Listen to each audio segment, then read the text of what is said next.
11장 그런즉 내 하나님 여호와를 사랑하여 그가 주신 책무와 법도와 규례와 명령을 항상 지키라. 너희의 자녀는 알지도 못하고 보지도 못하였으나 너희가 오늘날 기억할 것은 너희의 하나님 여호와의 교훈과 그의 위엄과 그의 강한 손과 펴신 팔과 애굽에서 그 왕 바로와 그 전국에 행하신 이적과 기사와 또 여호와께서 애굽 군대와 그 말과 그 병거에 행하신 일, 곧 그들이 너희를 뒤쫓을 때에 홍해물로 그들을 덮어 멸하사 오늘까지 이른 것과 또 너희가 이곳에 이르기까지 광야에서 너희에게 행하신 일과 르우벤 자손 엘리압의 아들 다단과 아비람에게 하신 일, 곧 땅이 입을 벌려서 그들과 그들의 가족과 그들의 장막과 그들을 따르는 온 이스라엘의 한가운데에서 모든 것을 삼키게 하신 일이라. 너희가 여호와께서 행하신 이 모든 큰 일을 너희의 눈으로 보았느니라. 그러므로 너희는 내가 오늘 너희에게 명령하는 모든 명령을 지키라. 그리하면 너희가 강성할 것이요 너희가 건너가 차지할 땅에 들어가서 그것을 차지할 것이며 또 여호와께서 너희의 조상들에게 맹세하여 그들과 그들의 후손에게 주리라고 하신 땅, 곧 젖과 꿀이 흐르는 땅에서 너희의 날이 장구하리라. 내가 들어가 차지하려는 땅은 내가 나온 애굽 땅과 같지 아니하니 거기에서는 너희가 파종한 후에 발로 물대기를 채소밭에 됨과 같이 하였거니와 너희가 건너가서 차지할 땅은 산과 골짜기가 있어서 하늘에서 내리는 비를 흡수하는 땅이요 내 하나님 여호와께서 돌보아 주시는 땅이라. 연초부터 연말까지 내 하나님 여호와의 눈이 항상 그 위에 있느니라. 내가 오늘 너희에게 명하는 내 명령을 너희가 만일 청종하고 너희의 하나님 여호와를 사랑하여 마음을 다하고 뜻을 다하여 섬기면 여호와께서 너희의 땅에 이른 비 늦은 비를 적당한 때에 내리시리니 너희가 곡식과 포도주와 기름을 얻을 것이요 또 가축을 위하여 들에 풀이 나게 하시리니 내가 먹고 배부를 것이라. 너희는 스스로 삼가라. 두렵건대 마음에 미혹하여 돌이켜 다른 신들을 섬기며 그것에게 절함으로 여호와께서 너희에게 진노하사 하늘을 닫아 비를 내리지 아니하여 땅이 소산을 내지 않게 하심으로 너희가 여호와께서 주신 아름다운 땅에서 속히 멸망할까 하노라. 이러므로 너희는 나의 이 말을 너희의 마음과 뜻에 두고 또 그것을 너희의 손목에 매어 기호를 삼고 너희 미간에 붙여 표를 삼으며 또 그것을 너희의 자녀에게 가르치며 집에 앉아 있을 때에든지 길을 갈 때에든지 누워 있을 때에든지 일어날 때에든지 이 말씀을 강론하고 또 내 집 문설주와 바깥문에 기록하라. 그리하면 여호와께서 너희 조상들에게 주리라고 맹세하신 땅에서 너희의 날과 너희의 자녀의 날이 많아서 하늘이 땅을 덮는 날과 같으리라. 너희가 만일 내가 너희에게 명하는 이 모든 명령을 잘 지켜 행하여 너희의 하나님 여호와를 사랑하고 그의 모든 도를 행하여 그에게 의지하면 여호와께서 그 모든 나라 백성을 너희 앞에서 다 쫓아내실 것이라. 너희가 너희보다 강대한 나라들을 차지할 것인즉 너희의 발바닥으로 밟는 곳은 다 너희의 소유가 되리니 너희의 경계는 곧 광야에서부터 레바논까지와 유브라데 강에서부터 서해까지라. 너희의 하나님 여호와께서 너희에게 말씀하신 대로 너희가 밟는 모든 땅 사람들에게 너희를 두려워하고 무서워하게 하시리니 너희를 능히 당할 사람이 없으리라. 내가 오늘 복과 저주를 너희 앞에 두나니 너희가 만일 내가 오늘 너희에게 명하는 너희의 하나님 여호와의 명령을 들으면 복이 될 것이요 너희가 만일 내가 오늘 너희에게 명령하는 도에서 돌이켜 떠나 너희의 하나님 여호와의 명령을 듣지 아니하고 본래 알지 못하던 다른 신들을 따르면 저주를 받으리라. 내 하나님 여호와께서 내가 가서 차지할 땅으로 너를 인도하여 들이실 때에 너는 그리심산에서 축복을 선포하고 에발산에서 저주를 선포하라. 이 두 산은 요단강 저쪽 곧 해지는 쪽으로 가는 길 뒤 길갓 맞은편 모래 상수리 나무 곁에 아라바에 거주하는 가나안 족속의 땅에 있지 아니하냐. 너희가 요단을 건너 너희의 하나님 여호와께서 너희에게 주시는 땅에 들어가서 그 땅을 차지하려 하나니 반드시 그것을 차지하여 거기 거주할지라. 내가 오늘 너희 앞에 베푸는 모든 규례와 법도를 너희는 지켜 행할지니라.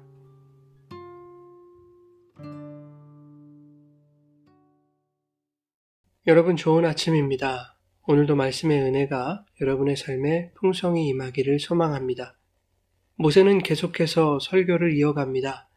오늘 본문에서의 설교의 주제는 크게 두 가지인데, 첫째는 여호와를 사랑하고 그분의 계명을 항상 지키라는 것입니다. 본문의 모든 단락의 시작마다 모세는 이것을 강조하고 있는데, 1절에 내 하나님 여호와를 사랑하여 그가 주신 책무와 법도와 규례와 명령을 항상 지키라고 말했습니다. 8절에서도 너희는 내가 오늘 너희에게 명령하는 모든 명령을 지키라고 말합니다. 13절에서도 여호와의 명령을 청종하고 하나님을 사랑하여 마음과 뜻을 다하여 섬길 것에 대해서 언급하고 있습니다. 그리고 본문 마지막 절도 여호와가 베푸시는 모든 규례와 법도를 지켜 행해야 함을 말씀하고 있습니다. 모세가 이것을 반복하여 강조하는 이유가 있습니다. 이스라엘의 복이 하나님을 사랑하고 말씀을 지켜 행하는 것에 있기 때문입니다.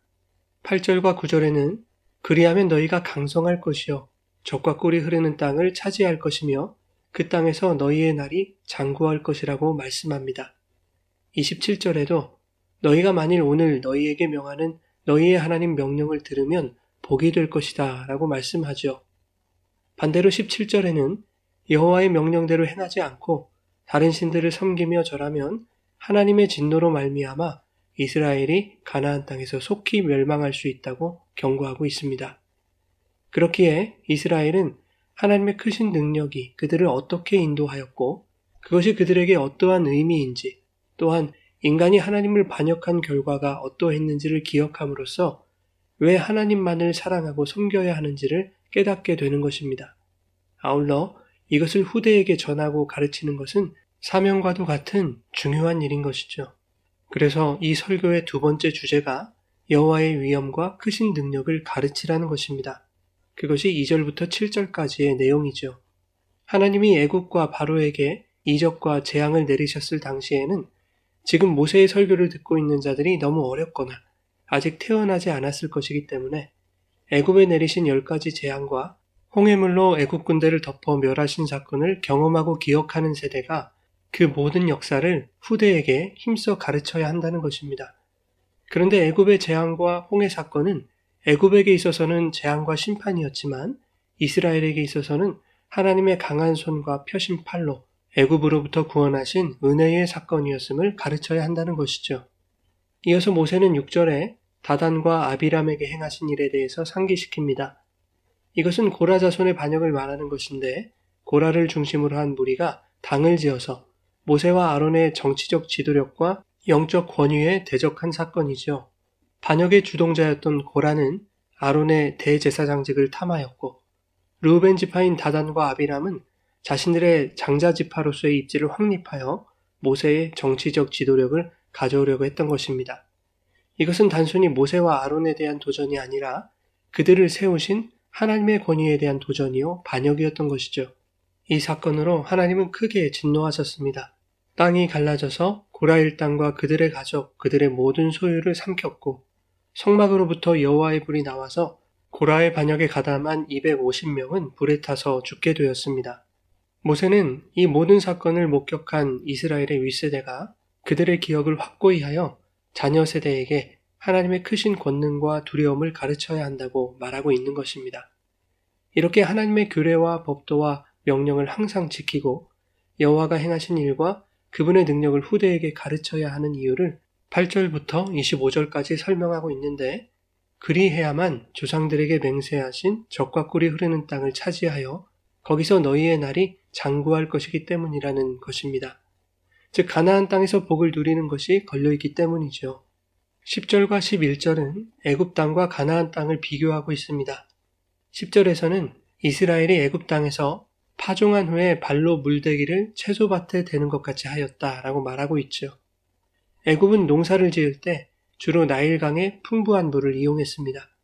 그러나 발로 수차를 돌려서 수로에 물을 끌어야 했기 때문에 육체적으로 대단히 피곤한 일이었습니다.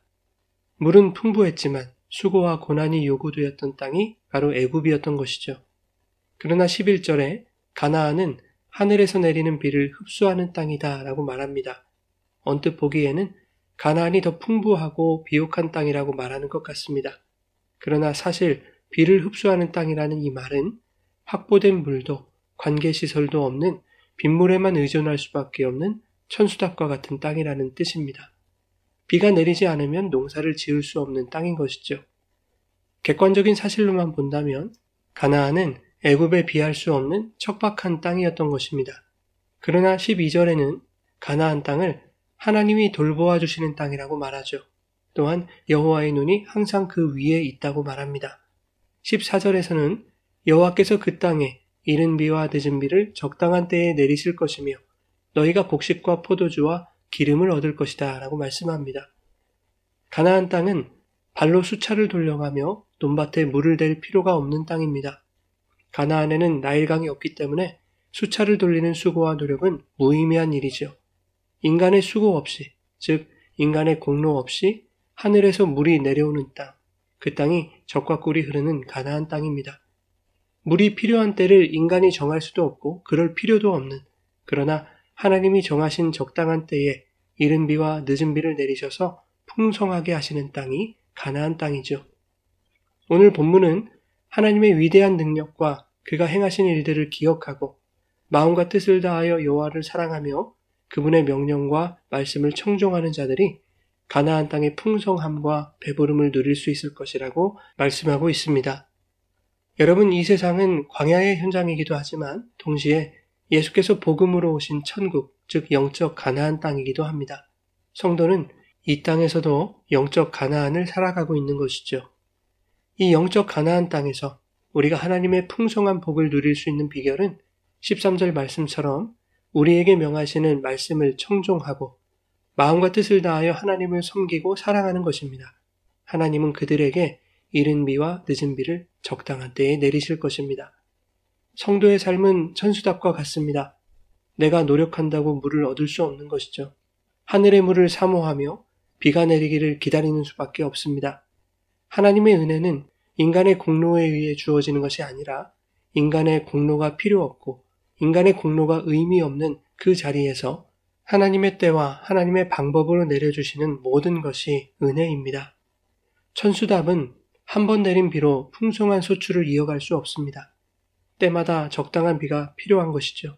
그러나 그때가 언제인지, 얼마나 필요한지, 그리고 그 땅에 얼마만큼의 열매가 맺힐지까지도 하늘에 달려있는 것입니다. 하나님은 영적 가나안 땅을 살아가고 있는 성도에게 은혜의 비를 내리시는 분입니다. 성도는 한 번 내린 은혜로 평생을 풍성하게 살아갈 수 없습니다. 때에 따라, 상황에 따라 주시는 적절한 은혜가 우리를 살게 하는 것이죠. 이른 비와 늦은 비의 은혜가 없으면 그 인생은 척박한 인생이 되고 마는 것입니다. 그렇다고 해서 이른 비와 늦은 비를 적당한 때에 내리시는 그 하나님에게 성도는 지금 당장 비를 내려달라고 말할 수도 없는 것입니다.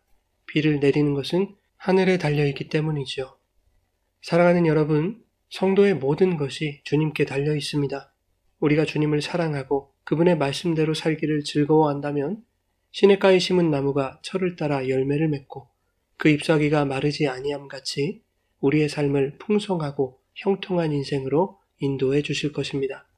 세상의 풍요를 위해 애써 수차를 돌리는 그 허무한 수고를 멈추고 적당한 때에 은혜의 물을 내리시는 그 하나님을 바라보며 오직 하늘이 내리는 비에 의존하는 천수답과 같이 오직 하나님의 은혜를 사모하는 복된 삶을 살아가시기를 예수님의 이름으로 축원합니다.